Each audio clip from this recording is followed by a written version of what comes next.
Bueno, chicos, nos toca arrancar con el módulo ya de salud mental. Hoy toca depresión y antidepresivos. ¿Vieron algo en salud mental? Sí, pero más que nada con las funciones psicológicas como están aceptadas, la afectividad y demás, no tanto capaz tratamiento. No, Tratamiento no, nada. Bien. Sí, lo que vimos tratamiento en salud mental fue de trastorno de excitación psicomotora. Bien. Más que nada eso. ¿Vieron algo de clínica de depresión? No. No, más que nada las cuestiones psíquicas, sí. Los síntomas, por ejemplo. No.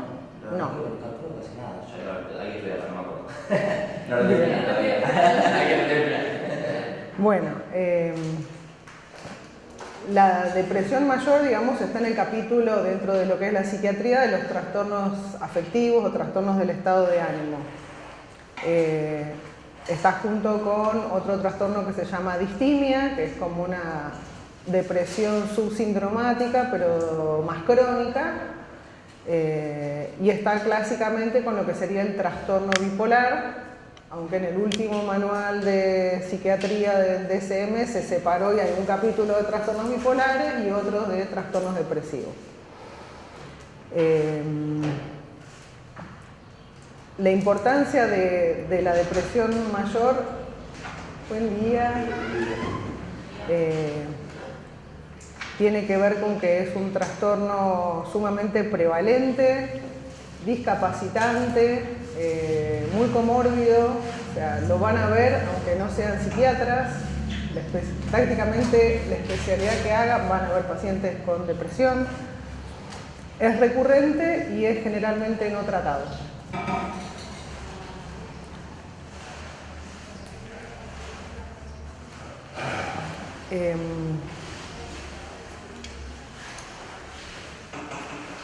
La OPS clasifica los trastornos afectivos como epidemia en nuestro continente. Aproximadamente el 5% de la población mundial padece depresión. Esto es del 2020, que eran más o menos 300 millones de personas. Ahora, con la población mundial que tenemos, se acerca más a los 400. En Argentina la prevalencia de vida es del 9% y es un trastorno que es mucho más frecuente en mujeres. En mujeres es más frecuente en la etapa fértil de la vida. En niños y después de la menopausia se equipara la prevalencia. Es sumamente discapacitante, es la primera causa de discapacidad establecida por la OMS. Además empieza a una edad joven, en la época de la vida más productiva, o sea que tiene muchos años de vida perdidos por trabajo, causa muerte prematura. La edad promedio de inicio son los 27 años. Lo que les contaba antes, que también existe una depresión que está en el trastorno bipolar, ahí la podemos ver en pacientes un poquito más jóvenes, o sospecharla, sobre todo si se presenta un primer episodio depresivo antes de los 21 años. Uno siempre pensaría que dentro de la psiquiatría lo más discapacitante podría ser la esquizofrenia y no los trastornos del ánimo, pero por ejemplo en Reino Unido más del 50% de los pacientes con discapacidad mental tiene diagnóstico de trastornos afectivos y menos del 10% de esquizofrenia. O sea que tiene una altísima carga, y ni hablar de los costos directos, indirectos relacionados con la enfermedad. No solo de tratamiento, sino de días perdidos, laborales, etc. Como les decía, tiene muchísima comorbilidad, con enfermedad cardiovascular, van a ver en enfermedad coronaria, post-IAM, después de las cirugías de bypass coronario, los que sean cardiólogos seguramente lo van a ver muy seguido. En epilepsia tiene una comorbilidad altísima, en Parkinson también, de hecho muchísimas veces el Parkinson puede debutar con un episodio depresivo, en dolor, en cáncer, en las autoinmunes, en HIV, en diabetes. La importancia de la comorbilidad no es solo reconocer la depresión y tratarla, sino que Un paciente deprimido no tiene las pautas de cuidado que tiene que tener en relación a la enfermedad crónica de base. Se empeoran mutuamente las evoluciones y presenta depresión, por ejemplo, y epilepsia.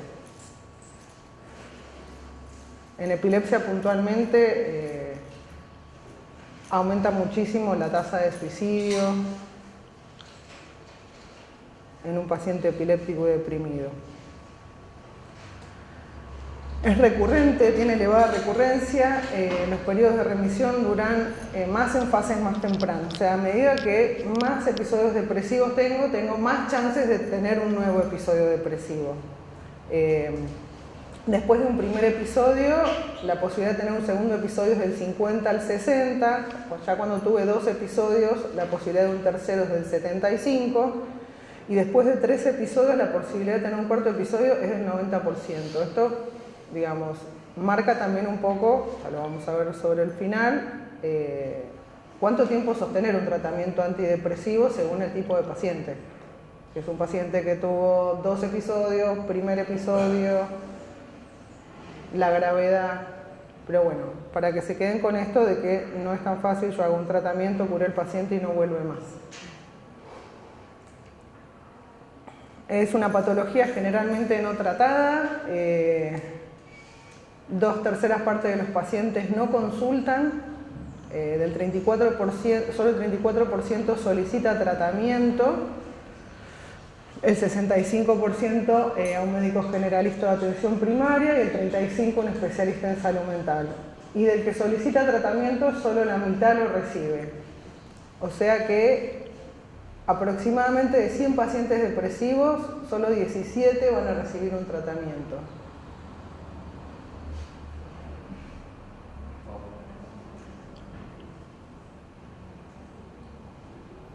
Obviamente esto, como todo lo que hemos visto, es las poblaciones más complicadas son siempre las de menos recursos porque no tienen accesibilidad a los servicios ni a psicoterapia.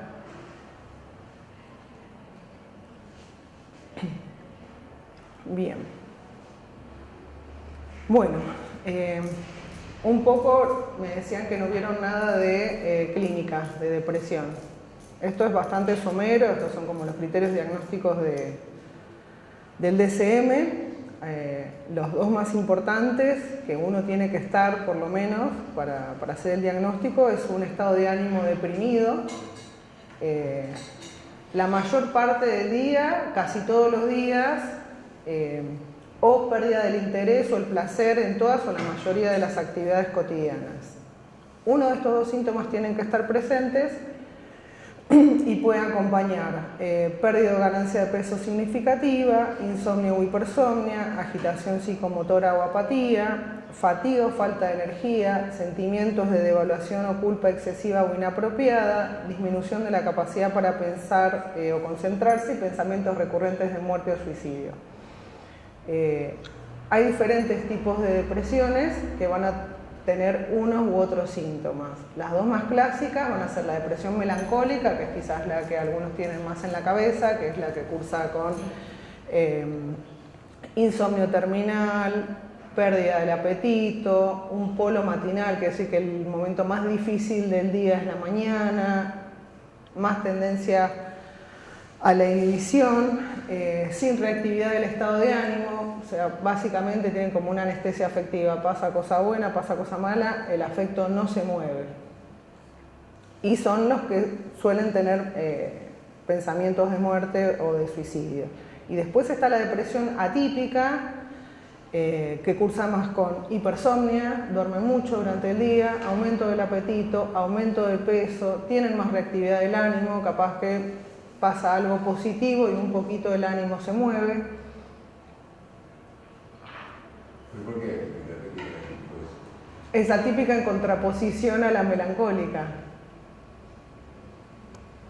Pero está igual, el ánimo deprimido. El ánimo deprimido lo tienen. Lo que tiene es, una no tiene reactividad del ánimo, no sé, puede pasar algo positivo en la familia, le da lo mismo, no mueve. Y la otra puede levantar un poquito.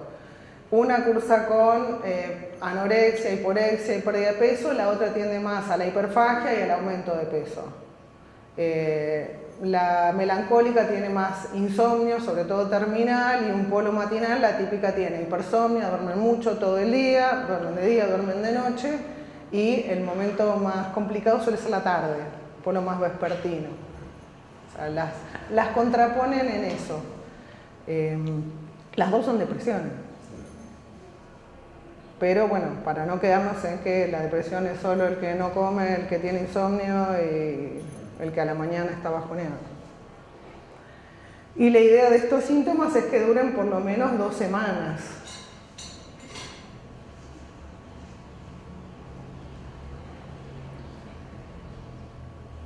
¿Qué más de depresión?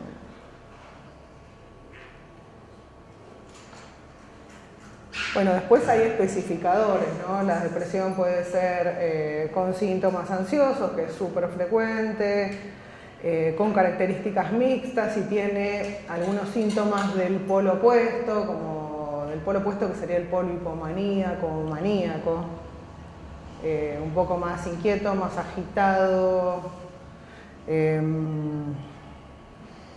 Después se divide en leve, moderado, severa, según el DSM, según la cantidad de síntomas que tenga o según las escalas. Hay escalas de evaluación de la depresión según el puntaje de las escalas. Y bueno, también está lo que les dije antes, que es la distimia, que es como una depresión subsindromática, más crónica, y que en general conserva el interés y el placer en las actividades habituales y no suele estar acompañado de ideas de muerte. Obviamente que esto temporal que les digo de duración de 2 semanas, etcétera, va a depender del paciente. Si uno recibe un paciente que hace 1 semana que está con síntomas, pero tiene ideación y planificación suicida, voy a tener que tomar una conducta, no lo voy a esperar otra semana para decir, ah, bueno, sí, está deprimido. Bueno, y algo importante en depresión es plantearnos primero si es una depresión secundaria. ¿A qué creen que puede ser secundaria? Por ejemplo, uno recibe un paciente con algunos de los síntomas depresivos.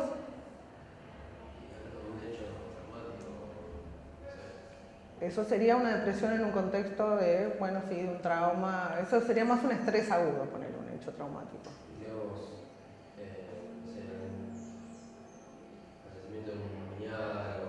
Eso es un duelo. El duelo puede cursar normal o patológico con una depresión. ¿Que esté cursando con una enfermedad? ¿Que esté cursando alguna enfermedad médica? ¿Cómo qué, por ejemplo?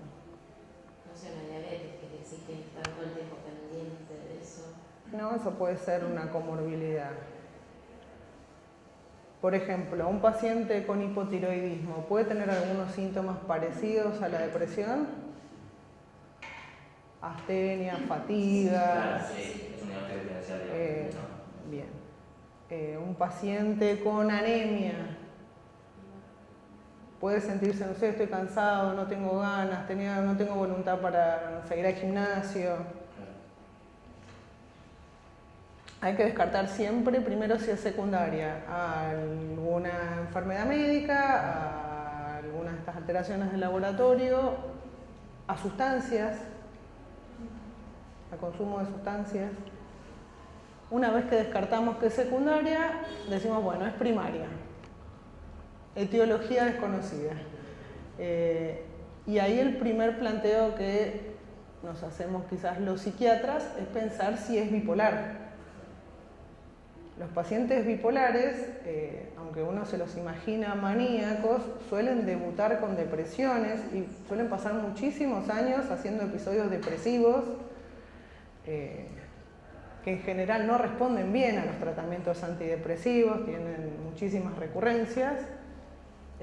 Y es importante hacer la distinción porque tienen tratamientos diferentes. Una depresión bipolar no se trata en general o un trastorno bipolar no se trata en general con antidepresivos.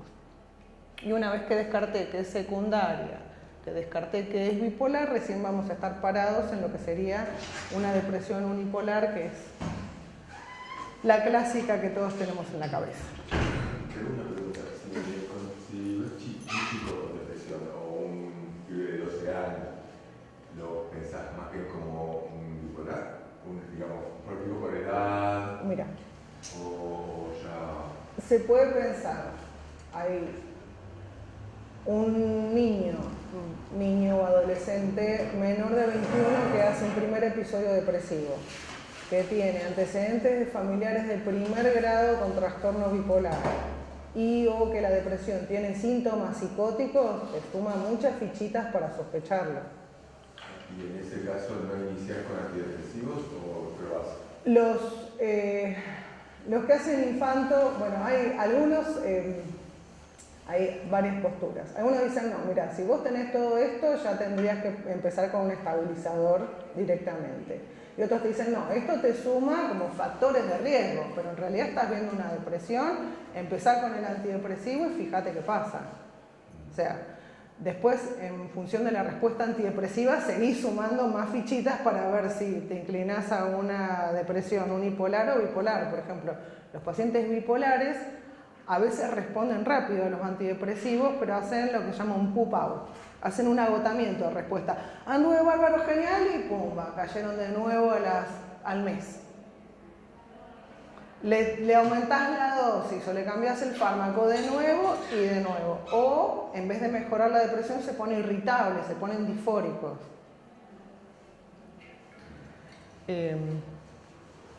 Esas son como vas sumando algunos factores que te pueden ir inclinando. Yo no hago infanto, pero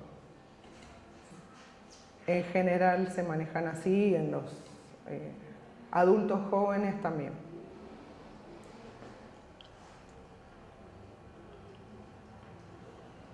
Bueno,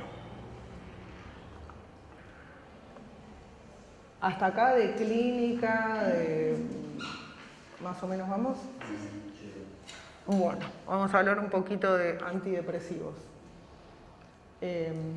Son un montón para empezar. Los primeros antidepresivos son de hace muchos años, son de la década de los 50, que son los tricíclicos y los IMAO.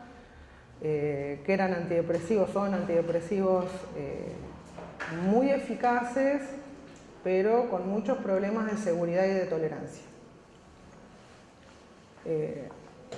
Les diría que actualmente los psiquiatras no los usamos para la depresión por estos problemas, no porque no sirvan, no porque no tengan eficacia, sino porque tenemos moléculas de diseño mucho más específicas y mucho menos complicadas en lo que es interacciones, tolerancia y por ende la adherencia al tratamiento, que ya de por sí es difícil en nuestros pacientes porque sigue habiendo muchísimo estigma en lo que es el tratamiento en psiquiatría. Hay pacientes que no llegan a la primera consulta que ya te preguntan, bueno, ¿y cuándo voy a dejar esta medicación? Recién estamos arrancando, falta un montón de meses, falta que primero responda y le vaya bien con esto y después vemos. Bueno, tenemos dentro de nuestros antidepresivos tenemos los inhibidores selectivos de la recaptación de serotonina, que son los IRSI, que son los más importantes que se tienen que llevar hoy. Los famosos duales, que inhiben la recaptación de serotonina y noradrenalina. Un dual diferente que inhibe la recaptación de dopamina y noradrenalina, que es el bupropión, que hay uno solito. Antagonistas de receptores de monoaminas, antagonistas de, bueno, la agomelatina lo sacamos, y MAOs tricíclicos y los multimodales, que son bastante nuevos, que son muy parecidos a los IRS con alguna acción extra en receptores.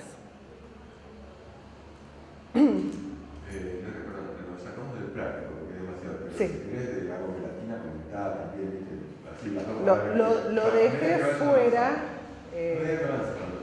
Bien. Porque quedó como medio en desuso. No se usa directamente. Bueno.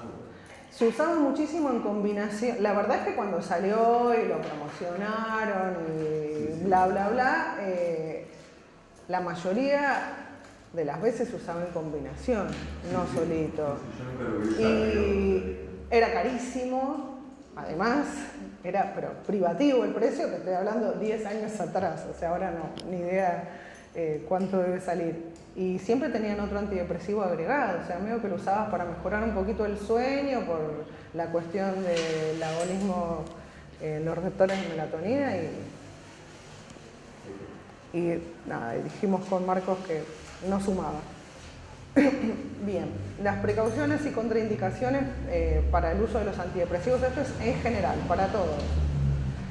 Obviamente cada antidepresivo está contraindicado si hay hipersensibilidad. Al inicio siempre hay que tener precaución en el manejo de maquinaria peligrosa o conducción de vehículos. Si bien hay muchos antidepresivos que no son sedantes, pueden producir mareos, hay que ver en cada paciente cómo lo tolera. En el 2007 la FDA sacó, digamos, lo que llaman los black box, una advertencia por el aumento de la suicidalidad, sobre todo en menores de 24 años, en pensamientos o conducta suicida. La realidad es que el global de número de suicidios desde que se usan antidepresivos ha bajado, no es que ha aumentado. Pero bueno, puede producirse este fenómeno al comienzo por algunos efectos del sistema nervioso que aumenta la hostilidad, la irritabilidad.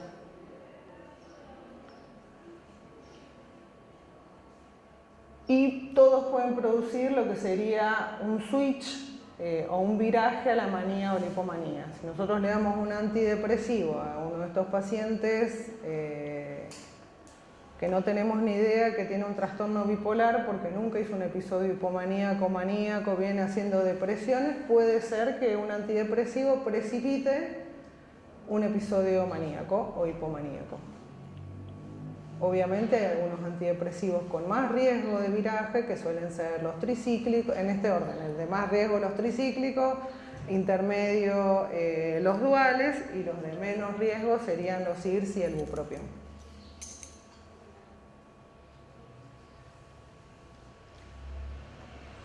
Y acá no lo puse, pero bueno, pueden descender el umbral convulsivo. Hay que tener precaución en pacientes epilépticos, algunos están directamente contraindicados. Los que generalmente usamos en pacientes con epilepsia son los IRS, que son los que menos frecuentemente te van a precipitar una convulsión, y no usamos ni tricíclicos ni bupropión. Bien, bueno, estos son los más viejitos, tricíclicos, y junto con los IMAO. A los tricíclicos vamos a ver algunas palabras porque si bien nosotros no los solemos usar en depresión, van a haber muchos otros usos. En dolor se usan amitriptilina, en migraña la usan los neurólogos también en dosis bajas.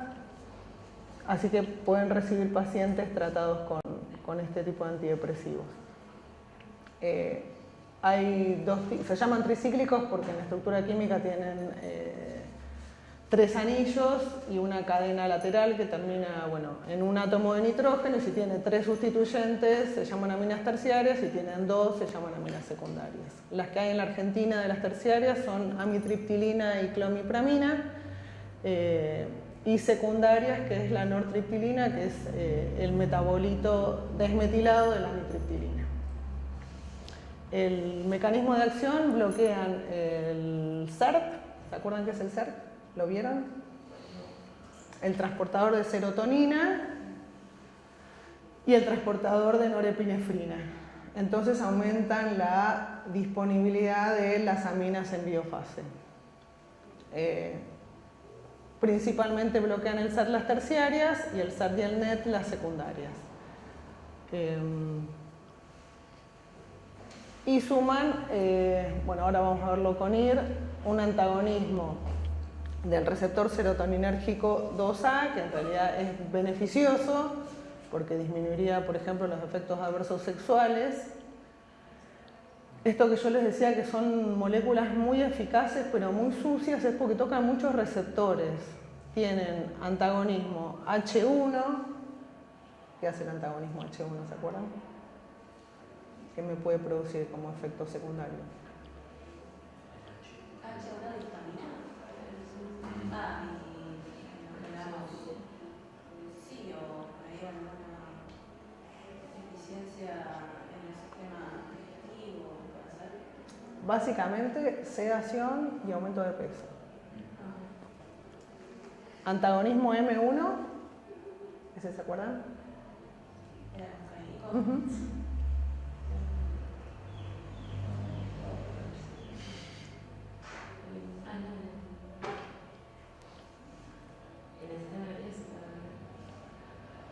Pueden producir confusión, retención urinaria, visión borrosa, y el antagonismo alfa 1 que puede producir hipotensión ortostática y además bloquea también los canales de sodio que produce toxicidad cardíaca. Estos medicamentos son básicamente los efectos adversos, es lo que nos limita el uso. Imagínense que uno le va a dar a un paciente antidepresivo, un paciente deprimido, una caja de antidepresivos que tiene todo este tipo de efectos con un índice terapéutico bajo, o sea que la dosis terapéutica está muy cerca de una dosis tóxica y que tiene alta letalidad. Estos pacientes se mueren por arritmias en general si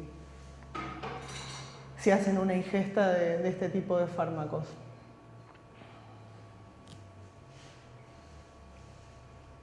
O sea que las cuestiones más de seguridad y de tolerabilidad es la que nos han limitado muchísimo el uso en depresión. Bueno, acá están. Problemas de seguridad y tolerabilidad, tienen un índice terapéutico estrecho, tienen muchísimas interacciones y producen empeoramiento de condiciones médicas preexistentes. Cardiopatía isquémica, glaucoma, prostatismo, bloqueos. Y en ancianos, siempre todo es más complicado, pueden producir hipotensión ortostática caída y delirium por los efectos anticolinérgicos. O sea, esto contribuiría a lo que sería la carga anticolinérgica que vimos hace un tiempo. Es más, creo que estaba en el práctico, en uno de los prácticos había un caso con amitriptilina para pensarlo. Fíjate un poquito. Para pensar un poquito el tema, porque acá digamos como que nos metemos en seguridad, que es el gran tema de los antidepresivos cíclicos. ¿Podés comentar un poquito de eficacia en general sobre los antidepresivos?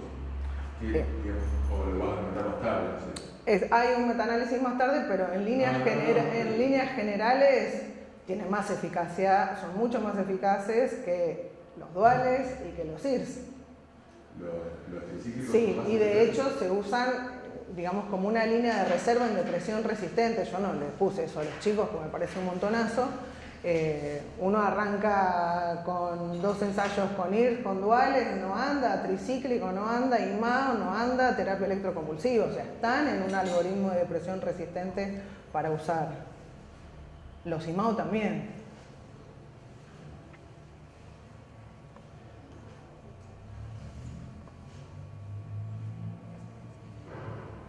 Pero son segunda línea porque por una cuestión de seguridad. De seguridad. De seguridad. Y en eficacia son más eficaces. Son más eficaces. Son más eficaces, pero es esto, te limita muchísimo la adherencia al tratamiento, la cantidad de efectos adversos que tiene en primera instancia. O sea, si tenés un paciente que no te toma la medicación, está complicado. Y el tema de la seguridad. Recibió en la guardia un montón de ingestas, los que terminaban en terapia eran los que se tomaban los tricíclicos. Yo le pregunto en general, digamos, porque la bibliografía, hay mucha bibliografía sobre eficacia como muy discutible, ¿no? Sí. Muy discutible, sí. Digamos, hay bibliografía que dice los antidepresivos no sirven, no tienen eficacia. No estamos de acuerdo con Marc. No, mentira. Está bien. Otros que dicen tienen eficacia, pero sí. digamos, estadísticamente significativa sí. clínica químicamente, Sí. un poquito de porcentaje Sí. para acá, Sí. otros que te dicen que sí, pero que es impredecible en el paciente. Entonces quería Sí. si querés comentar un poquito de esto, si, en general, digamos, cómo considerar la eficacia. La eficacia, nosotros, en líneas generales serían los tricíclicos y los imados serían los más eficaces. Claro, pero más eficaces son realmente, modifican realmente en general, digamos, modifican... Yo no usé tricíclicos e imado. Los CIRS, por ejemplo. Los CIRS son todos iguales en eficacia. ¿Pero cuánto? ¿Es mucho lo que te modifica el cuadro o es a veces sí, a veces no? ¿Cómo pasa? ¿Qué pasa? La tasa de respuesta, me preguntabas de UNIRS, por sí, ejemplo. Mirarlo, Sí, pero en líneas generales los estudios dicen, por ejemplo, de los CIRS, que es lo que más se estudió, es un estudio grandísimo, la tasa de respuesta es más o menos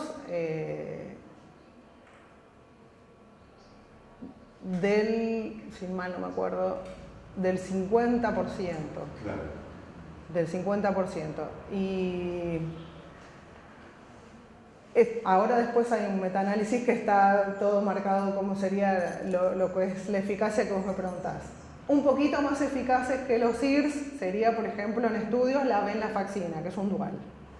Y un poquito más eficaz que la venlafaxina serían los tricíclicos y también los imados. Yo no llegué a usarlos por esto de, por ejemplo, los tricíclicos tienen todo esto y no están tan complicados. Los imados además suman todas las interacciones con alimentos, no solo con los otros medicamentos, o sea, todavía son más complicados en lo que es seguridad. Pero bueno, todos los que los han usado te dicen que eran mágicos, directamente. Lo mismo que la terapia electroconvulsiva, que es un tratamiento no farmacológico, que tampoco llegué a usarla, porque es muy complicado a veces pensarlo como tratamiento, sobre todo acá, afuera no tanto, pero acá hay mucha cuestión mezclada y de prejuicio con la terapia electroconvulsiva y que se entrecruzó con cuestiones de práctica de tortura, que no, digamos que nada tienen que ver con un tratamiento médico, pero hay mucha resistencia. Pero es un tratamiento de altísima eficacia, también reservado para casos resistentes. Afuera se hacen tratamientos directamente sin fármacos de mantenimiento con TEC. ¿De mantenimiento con terapia electroconvulsiva. En pacientes bipolares gravísimos no toman medicación, van TEC, su sesión y así andan bien. Tampoco obviamente puse nada de TEC. Bueno, estos son los IMAO que obviamente al inhibir la monoaminoxidasa inhiben lo que sería la degradación de las aminas, de serotonina, dopamina y norepinefrina. El último que hubo acá, que creo que ya no hay más, es la tranilcipromina, que venía combinado con un antipsicótico. Y si todavía lo siguen usando, los neurólogos solían usar en Parkinson selegilina, que es un IMA-OB, pero bueno, de esto no vamos a hablar mucho. También las cuestiones tenían que ver con seguridad y tolerabilidad, producen hipotensión, crisis hipertensivas, con alimentos ricos en tiramina, que son todos esos, o sea, prácticamente no podían comer nada, efectos adversos sexuales, etc. Estos sí que no usamos para nada y son más complicados en seguridad que los anteriores. Pero bueno, para que sepan que fueron los primeros dos grupos de antidepresivos desarrollados y que sí tienen eficacia en depresión y que no están recomendados de primera línea, básicamente por seguridad y tolerabilidad. Bueno, y este es el grupo que más nos interesa, que son los inhibidores selectivos de la recaptación de serotonina. Inhiben la recaptación 1 de serotonina, entonces aumentan la disponibilidad de serotonina en biofase, que actuando sobre un receptor serotoninérgico, que es el 1A, ejercería las acciones antidepresivas pero actuando sobre un montón de otros receptores nos va a dar todo lo que son los efectos adversos serotoninérgicos de los SIRS. Y la pregunta que siempre nos hacemos es si los SIRS son todos iguales. ¿Ustedes qué piensan? Ni idea, pero siento que le dijiste que eran todos iguales en eficacia. Así que asumo que En sí. eficacia, antidepresiva sí son todos iguales a dosis equivalente. Claro, Pero- no es el mismo paciente, o sea, digamos, en promedio en Claro, estudios, claro. pero un paciente puede No, ayudar claro. a uno y lo botas a otro y te sirve. Eso sí, ni hablar. Bueno, tienen algunas características diferenciales. Los SIRS son, no sé si los han escuchado nombrar, fluoxetina, fluvoxamina, sertralina, paroxetina, citalopram y escitalopram. Ustedes vieron esto en salud mental, ¿no? No, le decíamos que no vimos nada de tratamiento. Pero, porque yo tuve toda la usada de salud mental. El semestre pasado, sí. ¿No vieron tratamiento? No, porque no querían interactuar con fármacos. Claro, nada más vimos muy poco de situación psicomotriz, pero nada más mencionar benzodiazepinas y nada más. Más que nada de clínica, de esas cosas. Perfecto, la terapia que era como para Bien. Bueno, el mecanismo más importante que se tienen que acordar es que todos bloquean el CERT, ¿sí? El transportador de serotonina. ¿Puedo encontrar dónde está el CERT que yo no me recuerdo? Acá no está. Mira. Estaría, si tenemos la neurona, acá. O sea, la recaptación. Bloquea la recaptación, te aumenta la disponibilidad de serotonina en biofase, que en un primer momento, uniéndose a los autorreceptores, 1D te va a disminuir lo que sería el firing, el disparo que tiene basal la neurona, pero que después se desensibiliza más o menos en 2 semanas, que sería el tiempo de latencia. Entonces vas a tener aumentada en biofase y no inhibida la liberación por el autorreceptor inhibidor. ¿Y hay algún lugar en particular que se considere que hay estos receptores o así, o está como difuso el sistema nervioso central, o hay como más importante? Las zonas más importantes en lo que sería la depresión son la corteza prefrontal medial, la amígdala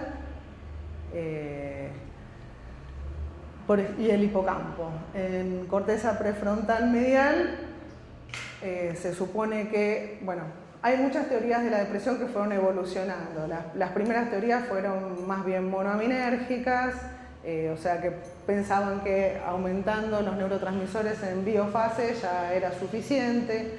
Después se dieron cuenta que con eso no alcanzaba. Pasaron las teorías de la sensibilización de los receptores, misma historia, no fue suficiente, y ahora está todo lo que sería a nivel más de transducción genética, digamos, que los antidepresivos en realidad a largo plazo lo que promueven es la transcripción y la producción de factores de crecimiento neuronales, de sus receptores, y que eso aumentaría todo lo que sería la neurogénesis, la conectividad, y que en realidad esa es la acción a largo plazo de los antidepresivos, y no aumentarte ni la noradrenalina ni la serotonina, que tiene un efecto inicial pero no alcanza para explicar la acción final. Y que también se cree, digamos, toda esta parte de aumentar el factor de crecimiento neuronal, promover la neurogénesis, que también lo producirían tratamientos no farmacológicos como el ejercicio, básicamente. Ahí está metida la actividad física, en esto mismo, en producir. El BDNF es un factor de crecimiento, se llama factor de crecimiento derivado del cerebro, y el TRK-beta es el receptor del BDNF. Al promover la transcripción de todo eso, mejorar toda la supervivencia celular, la neurogénesis, la sinaptogénesis, uno iría a lugares que se supone que están afectados en la depresión, como por ejemplo el hipocampo. La depresión tiene, además de los síntomas del ánimo y todo, tiene síntomas cognitivos.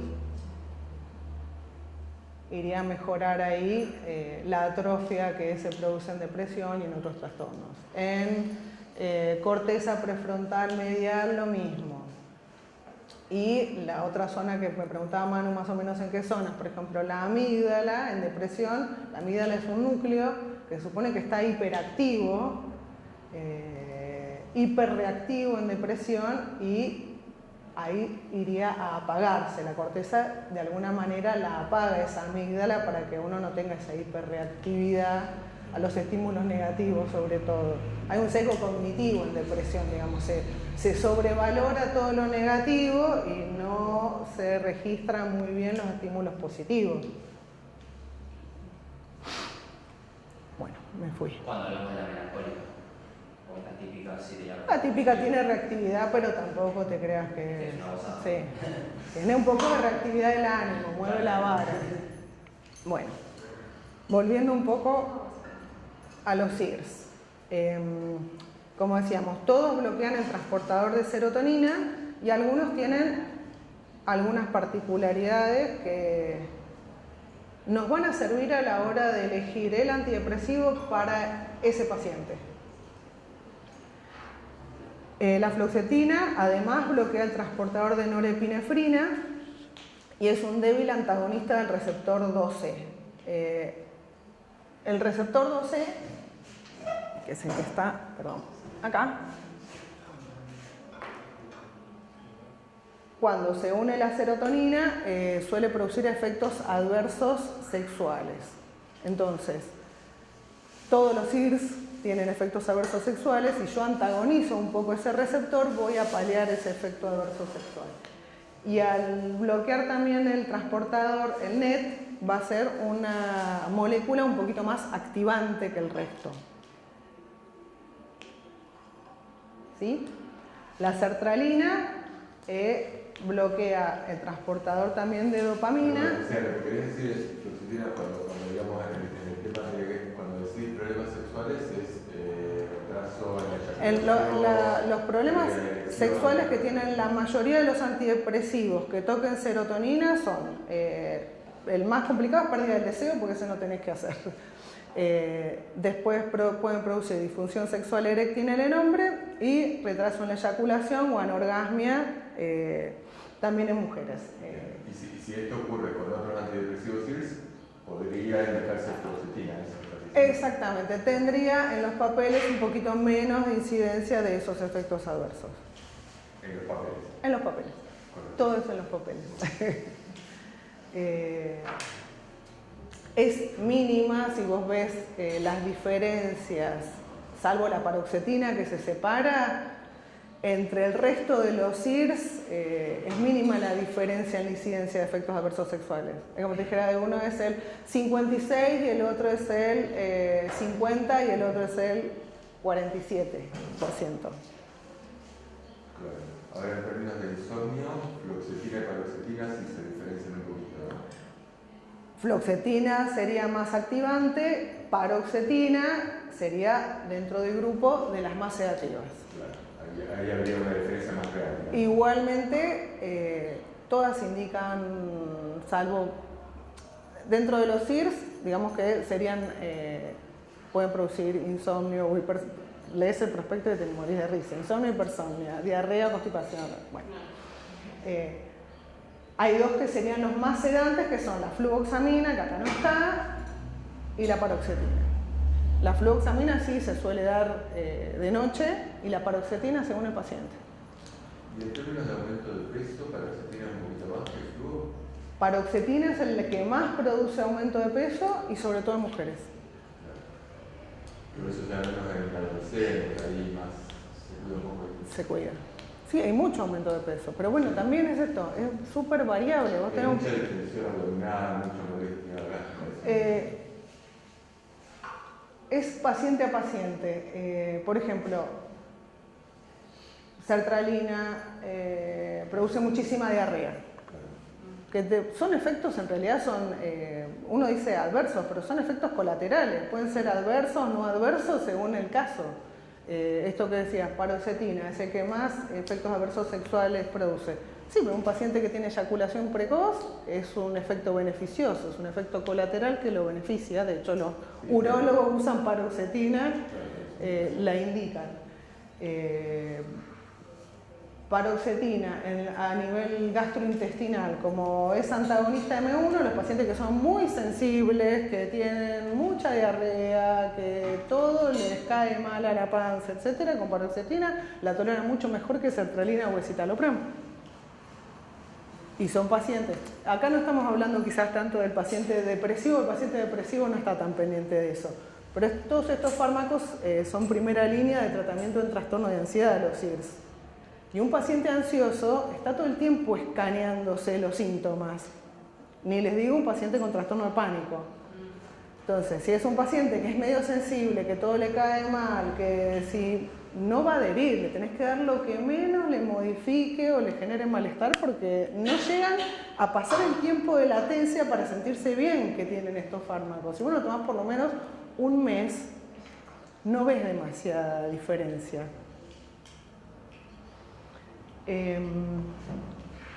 Bueno, acá paroxetina también bloquea la óxido nítrico sintetasa, por eso también es uno de los que más efectos adversos sexuales tiene. Y citalopram es un antagonista débil H1. Lo más importante de citalopram es que prolonga el intervalo QT y de un tiempo a esta parte se modificó bastante la dosis máxima y sobre todo en pacientes ancianos. Al principio parecía que no pasaba tanto y después se dieron cuenta que sí pasaba, que sí prolongaba el intervalo QT y sí podía producir arritmias, torsión de punta. Entonces, ¿qué pasa por acá?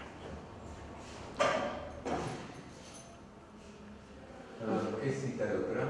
También tiene, porque tiene lo mismo que el medio, ¿no? El escitalopram es la parte activa, es el enantiómero activo del citalopram. Entonces, sí, pero con respecto a lo cardiovascular, digo. También tiene, pero menos. Pero hay que tener cuidado con los dos. Sí, sí. En pacientes, Sí, en pacientes, por ejemplo, post-IAM, todos esos, el fármaco como de elección es sertralina. Claro, sí. El que menos interacciones tiene. Tiene interacciones, el que menos interacciones tiene es el escitalopram, sobre todo a nivel de los citocromos, si vos tenés un paciente polimedicado, pero sertralina no te va a modificar el intervalo QT en primera instancia, no es metabolizante, no te va a aumentar de peso, o sea, vos tenés que tener todas esas cuestiones en cuenta en un paciente cardiópata que en general tienen otros factores de riesgo.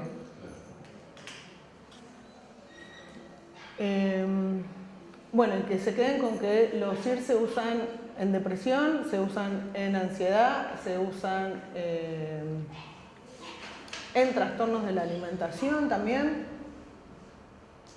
en bulimia sobre todo, en estrés postraumático. Hay una diferencia en términos de retirada, ¿no? Entre paroxetina, Ahora voy. Hacia adelante, Manuel. Perdón. Bueno, esto ya lo vimos. Acá. Cuestiones importantes de farmacocinética. Lo más importante, esto que decía Manuel, es en relación a la vida media. La mayoría de los CIR tienen una vida media así promedio de 24 horas. La fluoxetina tiene un metabolito activo, con casi la misma actividad que la droga madre, que tiene una vida media de 4 a 16 días. Esto te da ventajas en esto que preguntaba Manuel de la retirada y lo que sería un síndrome de discontinuación. Si fluoxetina tiene un metabolito que dura 4 a 16 días, yo voy a sacar la droga y de alguna manera se va a ir destitulando sola a lo largo como de 50 días. Entonces no me va a dar tantos síntomas de discontinuación. Sería la que menos síntomas de discontinuación me da. Eso es algo positivo. Algo negativo, si yo tengo un paciente que me hizo un viraje a la manía o a la hipomanía, voy a tener que esperar 50 días para que la droga desaparezca en sangre. Eso no nos favorecería en ese sentido. Y la paroxetina es la que más síntomas de discontinuación da,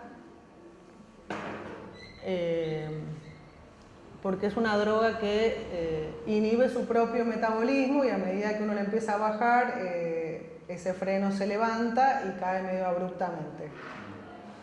Puede dar síntomas de discontinuación en algunos pacientes bastante severos. Una anciana hizo un confusional por retirada de paroxetina.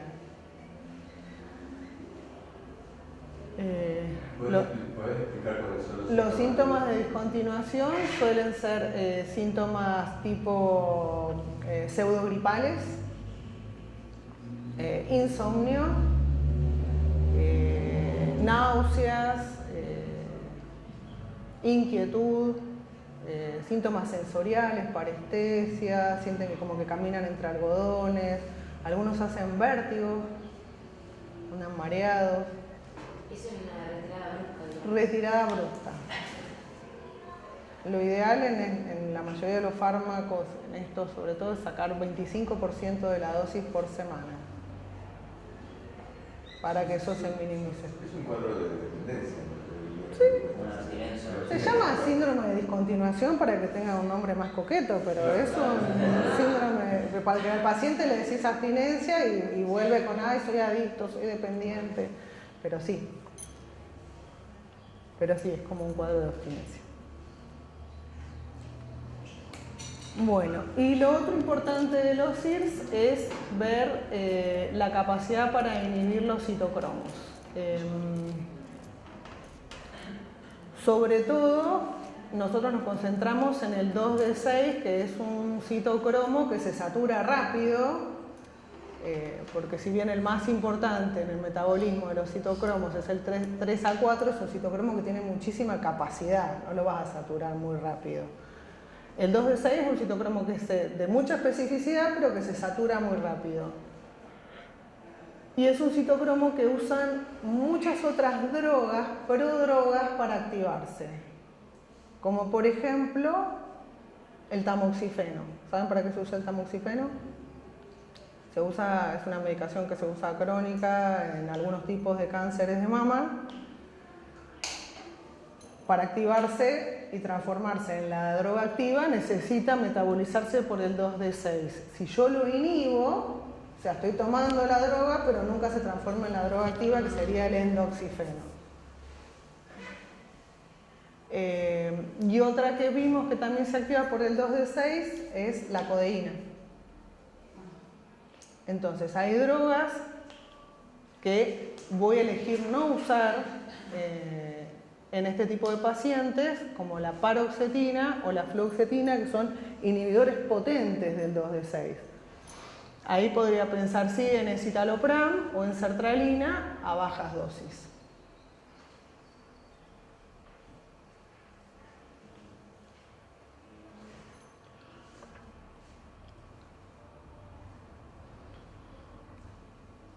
Bien. Bueno, esto es un poco lo que vimos de efectos adversos, todos dependientes serotoninérgicos, digamos, sexuales, gastrointestinales. Los gastrointestinales, hay algunos efectos adversos que son como de inicio y otros más tardíos. Los de inicio, cuando apenas arrancan la medicación, suelen ser los gastrointestinales, activantes del sistema nervioso y la cefalea.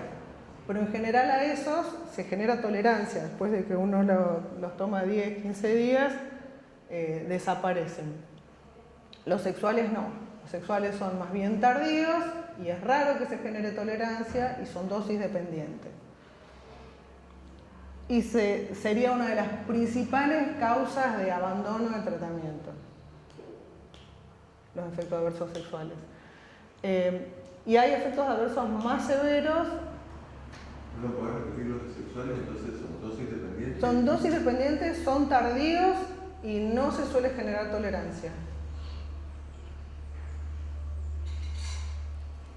O sea, continúan con el problema sexual. Sí, en general no mejora. Cuando aparece, no mejora.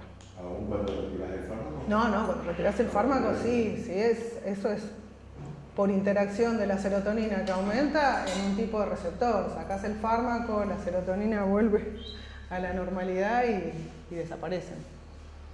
A veces se prueba cambiando de IRS. Esto que decíamos, bueno, en los papeles tal tiene menos incidencia de efectos adversos sexuales. Lo usás, le digo, bueno, haces una segunda prueba con otro del grupo para ver si va mejor. Y efectos adversos más severos aumentan el riesgo de sangrado gastrointestinal, sobre todo, más en pacientes que estén recibiendo otro tipo de fármacos que aumenten el riesgo de sangrado. ¿Cómo cuál? ¿Qué se les ocurre? Un AINE, corticoides, anticoagulantes. Pueden producir hiponatremia, sobre todo en ancianos. Ese también es un efecto que se da al comienzo, primeras 2 semanas. Puede producir un síndrome de discontinuación que ya hablamos, síndrome serotoninérgico. En general no lo dan los IRS solos, está descrito como que pueden ser los IRS a dosis altas. En general se dan con combinación con otros fármacos serotoninérgicos. Tramadol, litio,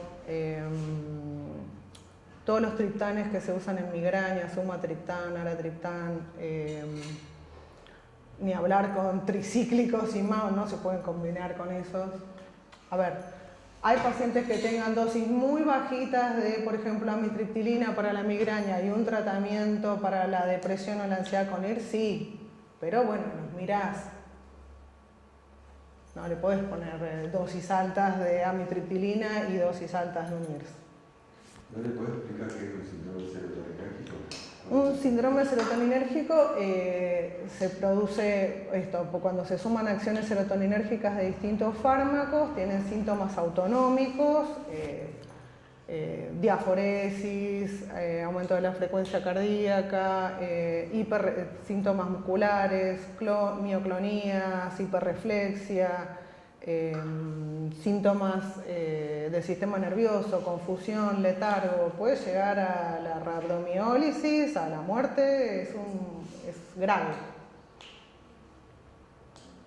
Pero es un síntoma, yo no lo vi nunca, es un síntoma que aparece así como lentamente o de golpe hay una cosa así. No, va evolucionando lentamente, no es que de una... yo tengo una paciente que evolucionó, tenía un tratamiento complejo con varios fármacos serotoninérgicos y por su cuenta se puso a tomar tramadol, terminó en terapia de 2 semanas, se murió de casualidad.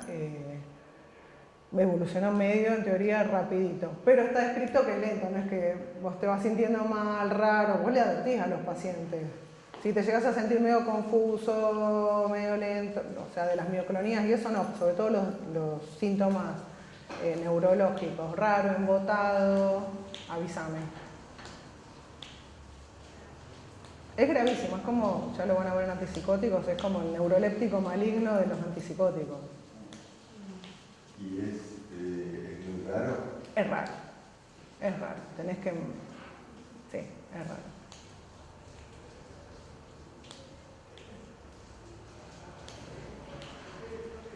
La realidad es que uno termina combinando fármacos serotoninérgicos, IRS, tramadol, IRS, amitriptilina, y no pasa frecuentemente. Yo la única paciente que tuve que hizo esto fue una paciente que tenía varios fármacos serotoninérgicos por su tratamiento psiquiátrico y por su cuenta tomó tramadol y no sé qué cantidad de tramadol. Claro, no tenía control de eso. O sea, ya que lo haya tomado por su cuenta es un indicador y qué cantidad desconozco. No sé si se tomó 5 tramadol por día o... Profe, ¿eso es empírico o haces un análisis de sangre, algún estudio como para ir midiendo el No. mental para que llegue al síndrome? No, es clínico. Y no tiene tratamiento tampoco, es retirar los fármacos y soporte, sí. No es que tenga un antídoto. Y si retiras el fármaco lo tenés que hacer lentamente, ¿no? No, Ah, ¿no sé de golpe? no. ahí lo sacas todo. Sí. Y no hay, digamos, porque ahí se te va a mezclar con un síndrome de descontinuidad. No importa. Es no importante en ese caso. Y aparte, en general, ya es un paciente que si está evolucionando, está internado. Profe, y algo que por ahí no te preguntamos, para el síndrome de discontinuidad, que es en la abstinencia, ¿le dan algún tratamiento? Como nosotros, por ejemplo, en Psicoadicciones vimos que sí había tratamiento para la abstinencia, pero era de drogas psicoactivas. Cuando es estos casos de los CIS, ¿también se da algún tratamiento para la abstinencia o es el síndrome y es tratar de sacar despacito el fármaco para que dé el menor malestar posible y explicarle al paciente cada bajada de dosis, digamos, los primeros días se va a sentir peor y a medida que el fármaco vaya bajando en sangre, uno le hace la cuentita de las vidas medias, se va a ir acomodando. Bien. Igual no está como frecuente, o sea que no es tan frecuente. Es frecuente, no es tan grave, no es tan intenso en general el síndrome de discontinuación. Es más intenso, de nuevo, con paroxetina, pero no es una cosa insoportable. Si uno lo saca lentamente, si vos tenés un paciente que estaba con dosis máximas de un IRS y por X motivo lo discontinuó, ahí sí se pone más intenso el tema. Si uno lo va haciendo gradual no pasa nada. Sí, también hay una cuestión de marketing, porque esto de decirle síndrome de descontinuación, en vez de decirle que es una abstinencia, ya de por sí, digamos, hay una cuestión, o sea, cuando se meten los CIRS, se decía que no producían abstinencia y que lo así, y después ponen el síndrome de descontinuación a medida que empieza a aparecer.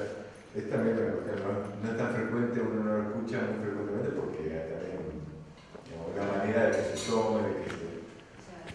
Yo, en la atención primaria, acá en Argentina los médicos en general no recetamos demasiado antidepresivos. En general queda en manos del psiquiatra. Sí. Lo cual tiene su ventaja y su desventaja. La ventaja es que el psiquiatra, muchas veces el paciente no llega al psiquiatra.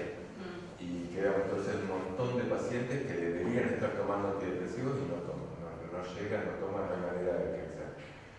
Ahora, la ventaja es que, digamos, es la sobremedicación, la medicalización de la sociedad que se hace con muchas drogas, con esto también hay una tendencia, o sea, aumentó mucho la medicalización con antidepresivos. Y se tiende a tapar otras cuestiones, el tal estrés con el cual vivimos, la sobreexigencia y toda la cuestión, con, en un momento, digamos, con antidepresivos también, con tratamiento psiquiátrico. Entonces, digamos, en otros países, en Estados Unidos aumentó, pero enormemente. Yo lo puse, creo que en la intro, que se calculaba que un estudio que habían hecho en 2017, me parece, en Estados Unidos, 1 de cada 8 personas tomaba antidepresivos mayores de 12 años. 1 de cada 8. 1 de cada 8. O sea, hay una cantidad brutal de gente tomando antidepresivos, que son medicamentos que tienen efectos adversos importantes y una eficacia que mejora, digamos, algunas cosas, otras no, en algunas personas sí, en otras no, es como para mirar. Sí, bueno, en salud mental nosotros vimos medicamentos porque nos decían todos binarios, queda para el especialista, porque uno como médico general pero no puede evaluar si necesita un antidepresivo, un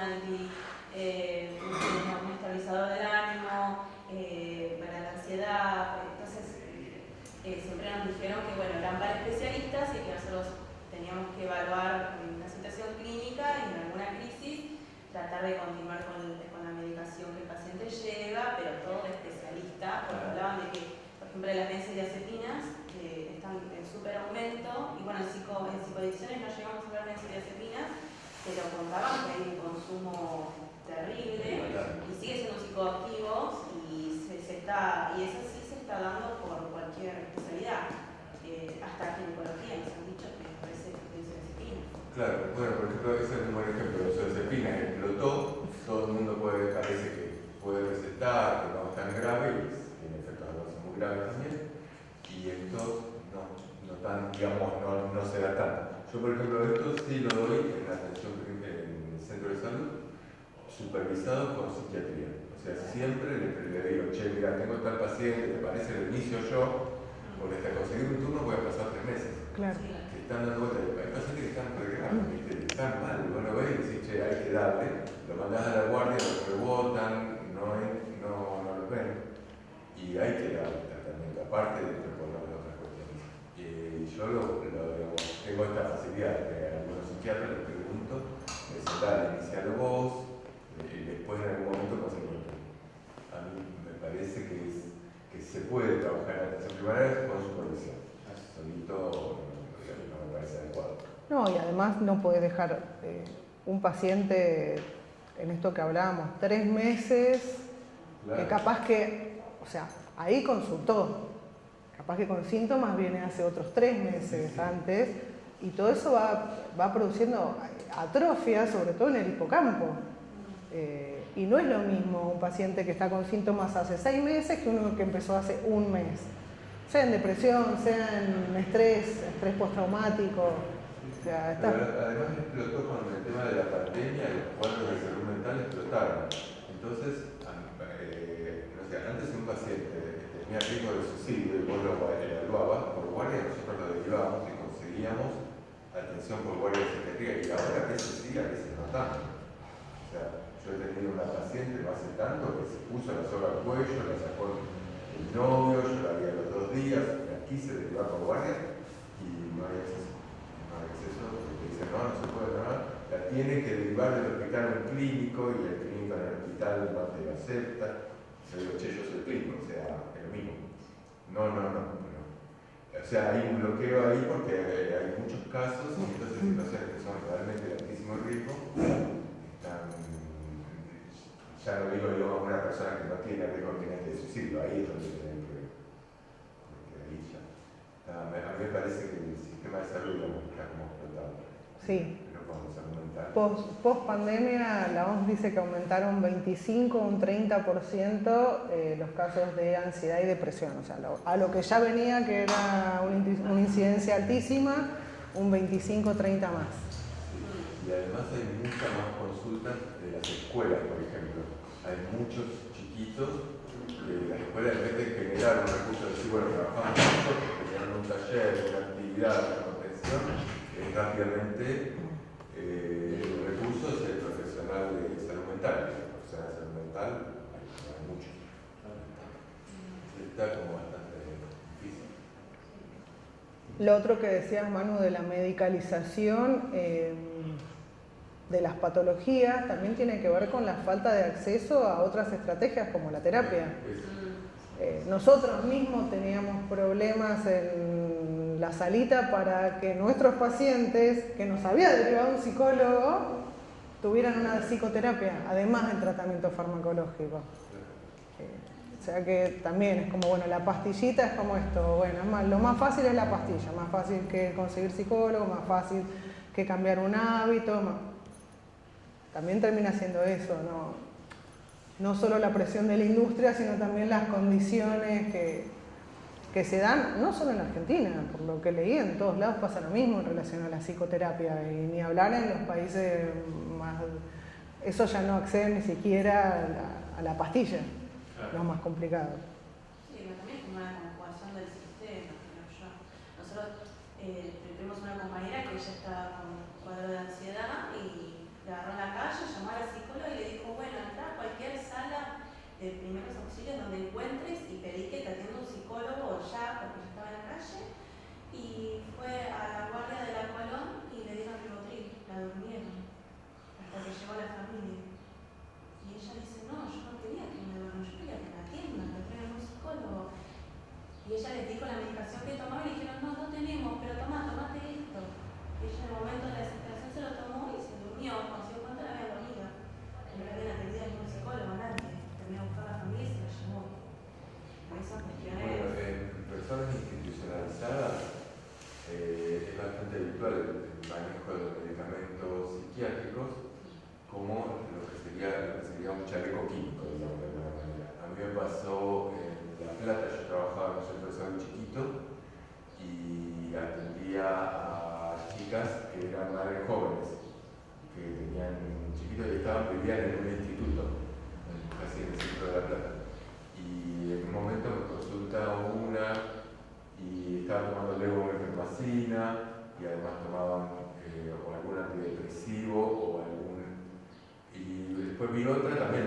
radiación y el 100% de las fibras estaban medicadas. Estaban medicadas y la medicación, digamos, toda la medicación lo que tendía era mantenerlas digamos, apagadas, soñolientas, y no eran pibas con problemas, sino eran pibas en situación de calle, que habían tenido un chico, que vivían situaciones muy complejas, y la medicación en general no ayuda a resolver las situaciones. Un poco te mantiene medio tocadito, ¿no? Y esto es un uso habitual en la medicación psiquiátrica, y digamos, el manejo como chaleco químico.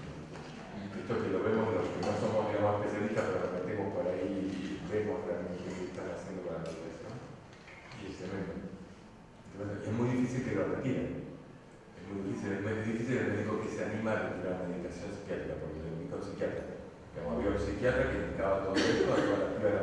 Y yo me planté frente al tipo y fue un problema. No decía yo, el psiquiatra soy yo. Hay que discutir eso.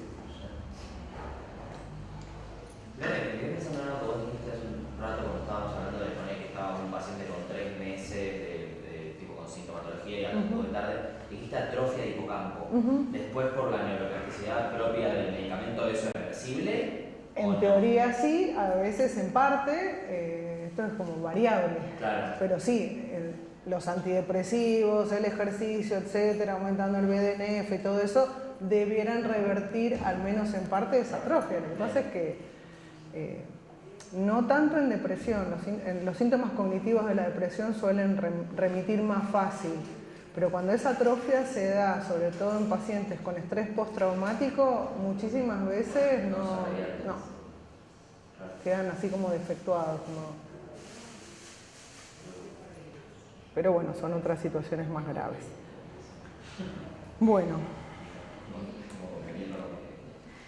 Bueno, después, estos son los antidepresivos más nuevitos que se llaman multimodales. De estos vamos a hablar 2 palabras, que son la vilazodona y la vortioxetina. Bloquean el SERT igual que los IRS, se llaman multimodales porque tienen más de un modo de acción, o sea, actúan sobre un transportador y sobre un receptor. Bloquean el SERT y son agonistas del receptor 5-HT1, que es el que ejerce las acciones antidepresivas. Y lo que sumaría, por ejemplo, la vortioxetina, que en su momento fue novedoso, es el antagonismo 3 y 7, que en teoría tendría acciones procognitivas. Entonces, te lo recomendaban para pacientes con mucha afectación cognitiva, ancianos, etc. Pero bueno, básicamente son unirse con el agonismo 5-HT1 y un poquito más. Ahora, en términos de eficacia clínica, no, lo mismo. Están en el metaanálisis ese de Cipriani, están ahí. No se separan de los IRS. Después están los duales, que estos seguramente los han escuchado, que son venlafaxina, desvenlafaxina, duloxetina y milnacipram. Estos bloquean el SERT y el NET. Desvenlafaxina es un metabolito de venlafaxina. No tiene estudios comparativos contra venlafaxina, desvenlafaxina. Lo único que le sumaría como ventaja, a mi entender, es que no interactúa con el 2D6. ¿Cuál decir? La desvenlafaxina. La venlafaxina sí, y interactúa en el 2D6 y ya la desvenlafaxina no. Pero después... A mí me parece que todos esto tienen un problema, o sea, se explica fisiología, exactamente. Y la clínica y la bueno, distancia no... la verdad que yo no me acuerdo de la historia, pero este debe ser el claro ejemplo de un fármaco Michu, que perdí la patente de uno, te hago uno parecido y... Claro, te muestran que que actúa sobre este receptor. Dice, bueno, si actúa sobre este receptor, produce esto. No. En la clínica, la eficacia es la misma, los efectos adversos, dosis altas son mayores, agregan efectos adversos. A estos agregan, como es bloquea el SER y el NET, a todos los mismos efectos que tienen los SIRS, te agregan los del bloqueo noradrenérgico. Básicamente, aumento de la TA. Precaución en pacientes hipertensos. Eso es lo importante de los duales. Y algo que no sería adverso es que pueden producir pérdida de peso. No sería adverso en general. Tampoco son anorexígenos, pero por lo menos al no aumentar ya es un montón. Y después que sería como, que ya lo han visto, el bupropión, que inhibe la recaptación de noradrenalina y dopamina.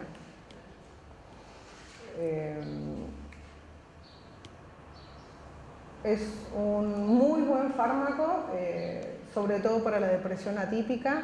¿Se acuerdan? Esa que estaba con hipersomnia, con apatía. No tiene los efectos adversos serotoninérgicos, o sea, no te suma efectos adversos sexuales, no te produce aumento de peso.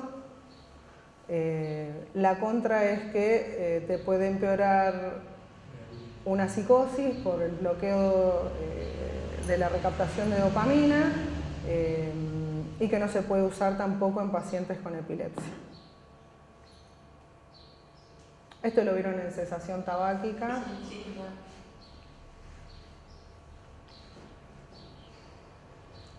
Bueno, y la mirtazapina es igual que un dual, nada más que actúa en otros receptores.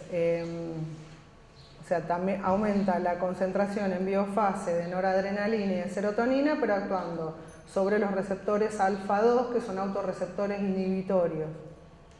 Como es antagonista, inhibe el inhibidor, te aumenta la concentración en biofase. Y suma el agonismo serotoninérgico 1A, que es el que tiene la acción antidepresiva, el antagonismo 2A, que es el que te baja un poco la cuestión de la disfunción sexual, suma un antagonismo serotoninérgico 3, que tiene efectos antieméticos, y un antagonismo H1 que produce sedación y aumento de peso. Es una buena molécula la mirtazapina, salvo porque produce mucho aumento de peso. Es buena en cuanto a eficacia.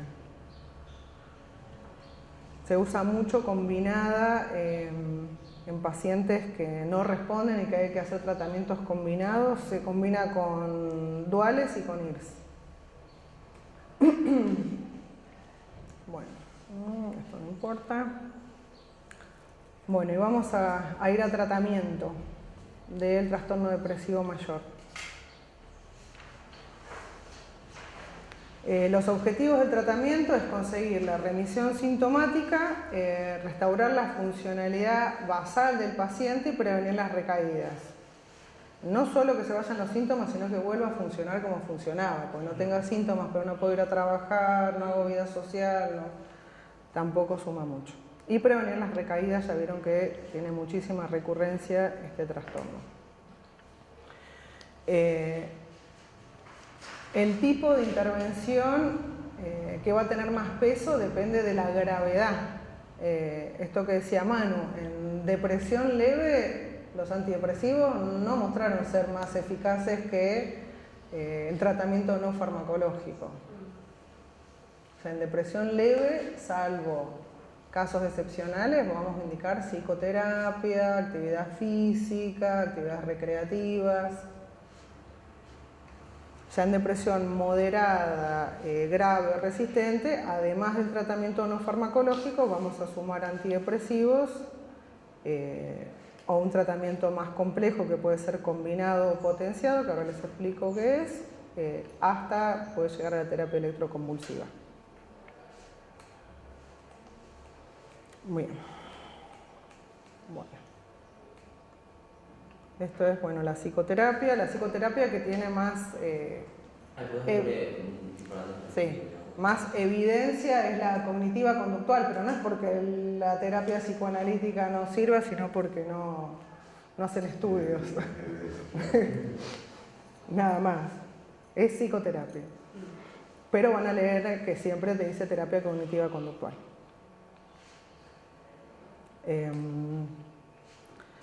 Bueno, y esto para que tengan más o menos una idea de las fases de tratamiento de la depresión. Hay una fase aguda, una fase de continuación y una fase de mantenimiento.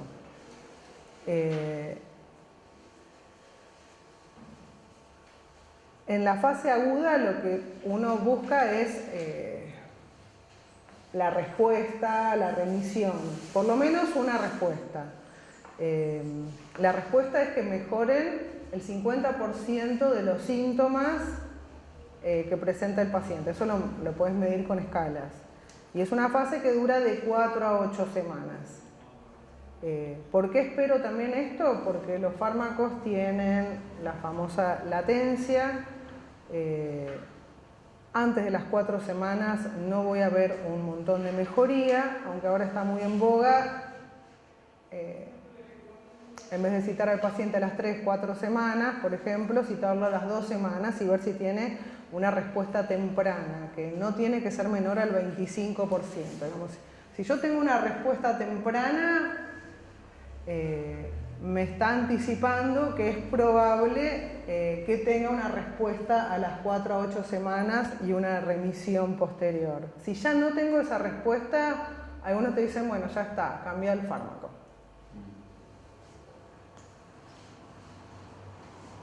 Porque no va a mejorar con este.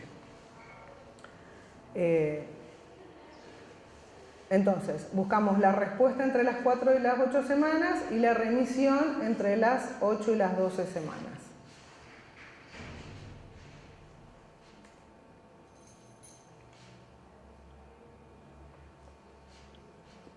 La fase de continuación, obviamente, lo que trata es de evitar la recaída. La recaída es en el mismo episodio, digamos.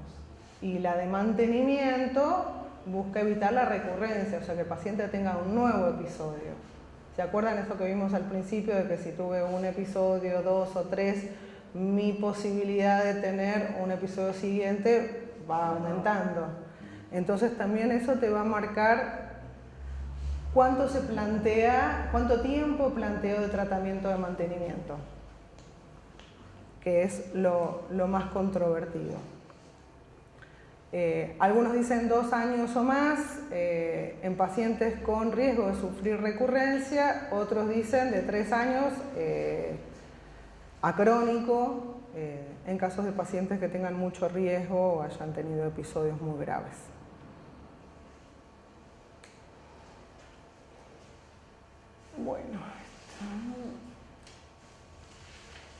Bueno, este es el metaanálisis que tienen ustedes en la Biblia, es el de Cipriani.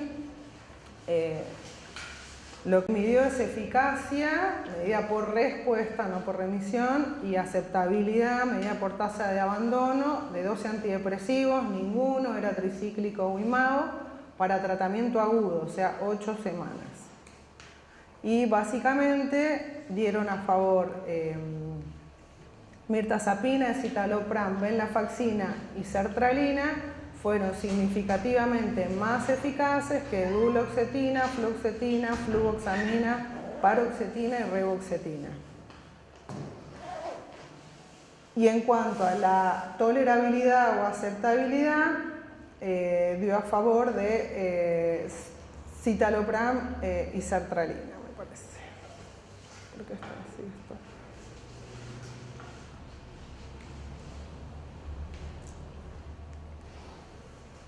Bien, y el estudio concluye que, bueno, habría diferencias clínicamente importantes en eficacia y aceptabilidad a favor de escitalopram y sertralina. Y sertralina podría ser la mejor opción al iniciar tratamiento para trastorno depresivo mayor, moderado o grave en adultos. Es una muy buena opción sertralina. En esto, digamos, también se rankearon los CIRS, como se rankearon en efectos adversos, también se rankearon en eficacia en diferentes patologías y en depresión, y también dio un poco superior la sertralina al resto. Este análisis no está hecho cabeza a cabeza y también de cada fármaco contra placebo, y después están los datos cruzados y extrapolados. No es que son esos metaanálisis en red bastante complicados. No tengo una pregunta. A ver, en depresión leve no tienen indicación los antidepresivos. No es que no tienen indicación, Sí, no tienen más. Sí. No, porque hay pacientes que vos le indicás, o sea, que le vas a terminar indicando porque no mejoraron, porque no quieren ir a terapia, porque no lograron acceder a la terapia, y le vas a terminar indicando en una depresión leve. No es que no tienen indicación, no tienen más eficacia que las medidas no farmacológicas. Primero y segundo, ¿podés describir una depresión leve? Digamos, ¿qué le pasa al paciente cuando es leve?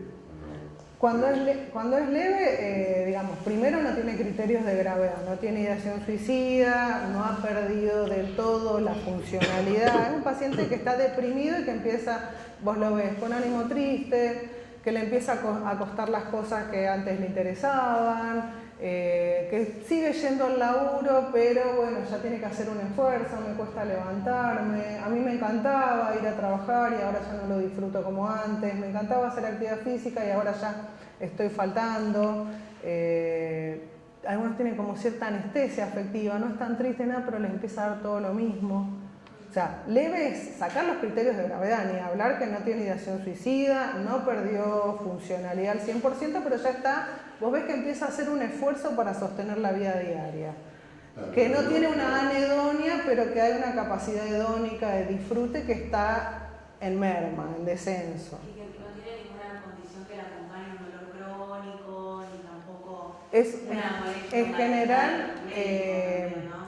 hay comorbilidad de dolor y depresión y hay que tratar... Pero digo, depresión leve no es que tiene una causa biológica, por ejemplo, un dolor crónico, no sé, por ejemplo, yo digo porque se ve mucho por ahí en los que son los pacientes de PAMI, que son, para ser adultos mayores, vive con un dolor crónico, con una angustia, con una... Ojo con los adultos mayores porque tienen muchos casos de lo que se llama una depresión enmascarada. Los adultos mayores tienen muchos síntomas somáticos de depresión, dolores, lumbalgia, por eso pero no son leves y la suicidalidad del adulto mayor es alta. Ahora, esa situación de depresión leve, o sea, a todos nos pasan cosas. Yo termino de estudiar medicina y empiezo la residencia, y la residencia estoy recansado, me siento de golpe agobiado, no sé, el otro entró al banco, el otro se casó y lo abandonaron y se murió el papá. A todos nos pasan cosas. Vivimos en Argentina y puede ganar un ley. O sea, nos puede pasar. Ahora,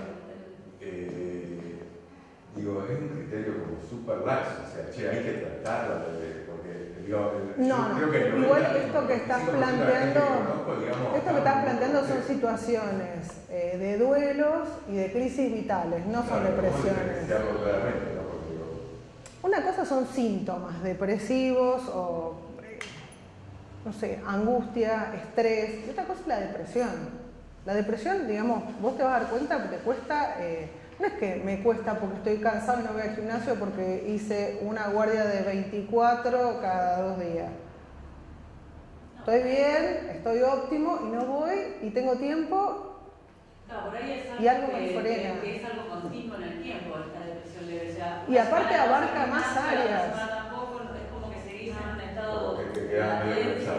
Te abarca muchas áreas, no es bueno, mira, estoy matado por el hospital, pero igual estoy contento porque entré a la residencia. O sea, hay que diferenciar de lo que son situaciones de duelo o de crisis vitales normales de una cuestión depresiva. No claro, ahí es donde me cuesta a mí, digamos, decir, cuál es la línea, ¿no? Pero no para indicar un tratamiento farmacológico, pero me parece más fácil decir, bueno, fíjate si podés generar un espacio de ocio, un espacio de ir al teatro o a hacer ejercicio. ¿Sabes lo que pasa, Manu? Las situaciones así más vitales no suelen consultar. O sea, no suelen ir a la consulta. El que llega a la consulta es porque está, no sé, ejemplo, residencia. Más que de depresión suelen estar estresados. Bueno, el paciente que tiene un trastorno de salud mental por lo general lo lleva más alguien, ¿no? no suele acudir por sí solo.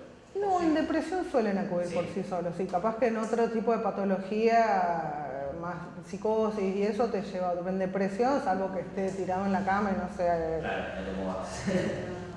en general van solos. Y la otra pregunta es, en distimia, Ujú. yo entiendo que tienen indicación también los fármacos. Sí, O sea, se usan las mismas dosis, Sí. de la misma manera, Sí. la indicación es la misma. sí, pero tiene menos respuesta. Tiene menos. Sí, sí. Son pacientes. Encima lo considerás con más de 2 años, cuando vos decís crónico, más Sí, de 2 años. ahora en el manual nuevo la distimia está en lo que se llama trastorno depresivo persistente, que está la depresión mayor crónica y la distimia, todo ahí metido. 2 años, la distimia, no sé si decirte que es menos grave, porque la verdad es que estar 2 años con síntomas subsindromáticos, no sé si es menos grave, digamos, los síntomas son menos profundos, lo que no suele tener la distimia es la ideación suicida y la tanta pérdida de interés en las actividades habituales, pero bueno, siempre están ahí como que no están del todo bien tampoco. Claro. Y la cronicidad también no te marca la gravedad de que no se va a suicidar, pero es un paciente que no funciona bien, que no se siente bien, que no tiene una buena percepción de su calidad de vida. Pero a lo mejor no la tiene. ¿Cómo? A lo mejor no la tiene. A lo mejor no la tiene. Tiene mala Sí. percepción porque tiene mala calidad de vida. Y sí, que siente internamente que no, por más que tenga una vida, si querés, a los ojos de otro, bien, acomodada, linda, con posibilidades. No están del todo bien nunca, es como... Está bien, no pierden toda la capacidad de disfrute, pero tampoco disfrutan, no sé, a pleno. Bueno. Y este es otro de Cipriani, que es lo que preguntaba Manu, que es un estudio de eficacia de 21 antidepresivos, y este sí incluye la amitriptilina, no sé si ven que es el primero el que más eficacia denota y el menos, bueno, este que no se los mencioné porque no lo usamos, la reboxetina, que es un inhibidor de la recaptación solo de noradrenalina. Ahí tienen todo el gráfico de eficacias. Está la vortioxetina abajo de la sertralina, vos que me preguntabas, Manu, de los nuevos, la vilazodona y la venlafaxina está ahí arriba con los duales y con la amitriptilina. O sea, la idea es que todos los antidepresivos fueron más eficaces que el placebo, que tienen eficacia, que no es lo mismo tomar o no tomar. ¿Eficaces para cuál objetivo terapéutico? Para el tratamiento agudo, que es la respuesta, Ah, bien, pues, a 8 semanas. ¿Y se considera respuesta con una mejoría de más de 3 puntos en la escala de Hamilton o cuánto? Del 50% del puntaje que tuvieses. Bueno, esto es un poco más de lo mismo, depresión leve, tratamiento no farmacológico, psicoterapia, estar atento, y se puede considerar un tratamiento farmacológico cuando no hay respuesta a las medidas no farmacológicas por la preferencia del paciente o por respuesta previa a antidepresivos. Y los SIRS junto a... Bueno, los SIRS son siempre... Los SIRS, chicos, son nuestros beta-lactámicos, son de elección. Salvo que no se pueda, se usa un IRS. Porque balancean muy bien la eficacia con la seguridad y con la tolerabilidad que te va a marcar la adherencia. La adherencia, digamos, es súper importante. Y ya el moderado y severo es el tratamiento no farmacológico y el farmacológico. En depresión moderada los SIRS son eficaces, el uso es un poquito más discutido cuando es severa o de patrón melancólico, en los que la venlafaxina se mostró superior respecto de los SIRS. Bueno. Y definimos, esto ya es medio especialista, una depresión resistente cuando hay una respuesta inadecuada, cuando no alcanzamos la remisión después de 2 tratamientos correctamente establecidos, ¿no? Dosis, tiempo, basado en la evidencia. ¿Qué hago cuando, bueno, hice 2 tratamientos, no responde este paciente? Ahí me puedo plantear o sustituir el antidepresivo o combinarlo o potenciarlo. Lo sustituyo si no tengo nada de respuesta. Es difícil sacarle un antidepresivo por completo a un paciente que tiene una respuesta parcial, porque te vas a sumar los síntomas de abstinencia, porque no tenés tiempo para sacarlo, poner el nuevo, etc. Entonces la idea es, no tengo nada de respuesta, bueno, listo, no pierdo nada, lo saco. Pero cuando tenés una respuesta parcial, a veces las estrategias son más de combinar, que quiere decir sumo otro antidepresivo que le sume un mecanismo de acción diferente, o potenciar es con un fármaco distinto a los antidepresivos, que en depresión se usan antipsicóticos atípicos, aripiprazol, brexpiprazol, quetiapina, risperidona. Pero eso, bueno, sí, es bastante más avanzado, pero son las estrategias que se hacen. También para que si ustedes reciben un paciente con un antipsicótico, no piensen que tiene una esquizofrenia o una psicosis, sino que puede tener un antipsicótico para potenciar un tratamiento antidepresivo y para un montón de otras situaciones. ¿Qué más les quería decir? Bueno, nada, que no se olviden esto de que los CIRS no son todos iguales, o sea que si un paciente no responde a un IRS, puede responder a otro, hay que tenerlo en cuenta. Y no sé, ¿algo más? ¿Alguna duda? No, por ahí, no sé si no lo leí, pero el tratamiento no farmacológico, ¿por cuánto tiempo lo tienen que seguir hasta que remita? Hasta que remita. A ver, psicoterapia, difícil. ¿Cuánto tiempo? Depende. Si es cognitiva conductual, en cuanto no tengas síntomas te van a dar el alta. Si es una terapia psicoanalítica te puedes quedar de por vida. Bien, y en cuanto al ejercicio, tiene que ser El ejercicio. grupal, El ejercicio te suma las dos cosas. Por un lado, la cuestión más neurobiológica que vimos, de aumentar el BDNF, etc. Y por el otro, toda la parte social. Si es un ejercicio grupal es mucho mejor. Algunos estudios decían que el ejercicio tenía que ser de intensidad moderada alta para que sirva, no de baja intensidad. Sí, a veces se sale aire libre para que trabajen con diferentes texturas, colores, luces. Bueno, el otro que no hablamos, pero bueno, ya es de la alimentación. Esos suplementos, bueno, ahora te iba a preguntar porque ahora hay suplementos para el ¿cómo se llama? El Triptófano. Y ahora hay suplementos que supuestamente tienen el sustrato del triptófano y se usa como antidepresivos, pero como suplementos naturales. ¿Y eso qué Eso pasa? no sé, eso no sé qué evidencia tiene realmente. Se supone que si uno tiene una alimentación, no tiene. Si uno tiene una alimentación adecuada, no proinflamatoria, bueno, nada, tus cantidades que tenés que ingerir de triptófano y de todos los aminoácidos los vas a tener, ¿no? No sé si es necesario que suplementes con eso. No sé, pero sí, por ejemplo, se está viendo bastante, yo por ejemplo conozco gente joven que está con sertralina y también le dan el suplemento. Se lo indican médicamente. Claro, pero se están las comidas y es como que también le dan triptófano aparte.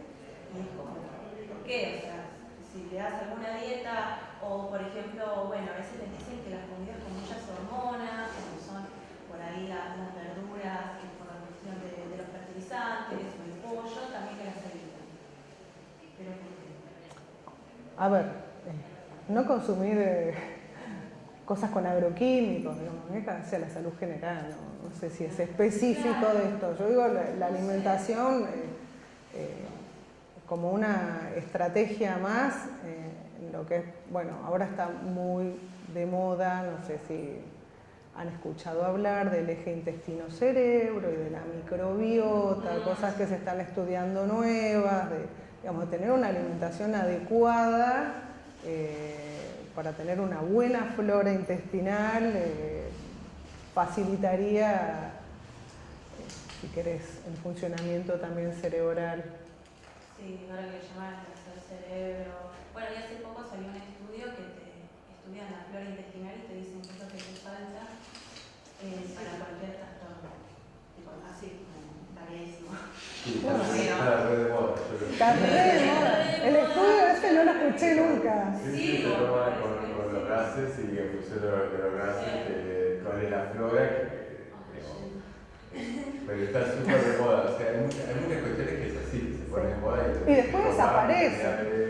Cuando finalmente no tienen sustento, después desaparecen. Igualmente, a ver. Hay mucha gente que sea claro, o sea, digamos, Masterones le conviene que haya leches distintas para todas. Hay mucha gente que toma la leche de no sé qué, el probiótico de no sé cuánto, y que con más o menos evidencia que hay mucha moda y muchas cosas metidas por la industria, o sea, esto alimenta a mucha gente más allá de la leche. Sí, pero bueno, como hablamos también un poco del efecto placebo, ¿no? Y de esto de que el paciente sienta que hace un poquito más por su salud y que no está escaneándose constantemente todos los días. Y por ahí la gente, bueno, compra la publicidad y dice yo me tomo esta leche y me hace mejor y me siento mejor. Y por ahí a veces pasa esas cosas y muchas veces, por eso te consultaba, a veces lo acompañan con un tratamiento. No, mira, nosotros, la verdad, yo no indiqué jamás suplemento de triptófano y le decía, mano, no sé si qué evidencia tenga porque no leí nada de eso. No, hay mucha cuestión también que hay mucha industria que, por ejemplo, o sea, para poder sacar un medicamento al mercado necesitas ciertos ensayos clínicos, ciertas cosas, pero para sacar un suplemento dietético no. Y entonces se puede pasar de esta manera. Y hay medicamentos que uno dice, che, no sé, leche fortificada con hierro, para hacerla sencilla. ¿Es un medicamento o es un alimento? Digamos, está tomando hierro. Pero ahí no requiere el permiso de la demanda ni nada, digamos. Entonces hay un montón de cuestiones que pasan por regulación, por la industria, por marketing, donde la verdad es que es un enorme el tema de que los suplementos de tal. Habrá cosas que hacen bien y yo me siento divina. Claro, bueno, hay mucho movimiento con el tema de los probióticos, estas dietas basadas en alimentación en plantas, veganismo, que habla mucho de la salud mental desde la alimentación y no sabes si realmente.